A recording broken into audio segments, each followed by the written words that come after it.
Hello বন্ধুরা, Chinese সাদা সবজি তৈরির জন্য প্রথমে আমি গরম তেলে দিয়ে দিলাম জিরা ফোড়ন, দিয়ে দিচ্ছি পেঁয়াজ কুচি।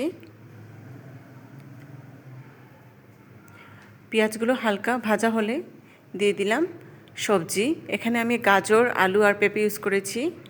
দিয়ে দিচ্ছি জিরা গুঁড়ো, ধনিয়া গুঁড়ো, পরিমাণ মতো লবণ দিয়ে দিয়েছি। 2 থেকে 3 মিনিট হালকা আগুনের আঁচে ভেজে নিচ্ছি।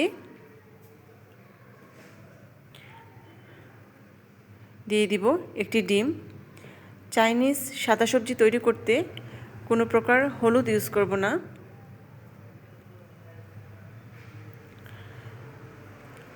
কিছু সময় ভেজে নিচ্ছি। এখন দিয়ে দিচ্ছি গুঁড়ো দুধ। গুঁড়ো দুধ মাস্ট ইউজ করতে হবে। সবজিগুলোকে ভেজে নিচ্ছি।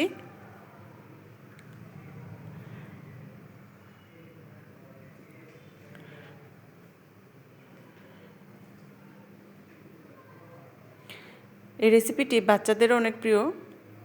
দিয়ে দিচ্ছি তেজপাতা। কিছু সময়ের জন্য ঢাকা দিয়ে দিলাম। এখন দিয়ে দিচ্ছি ঘি। ঢাকা তুলে নিলাম।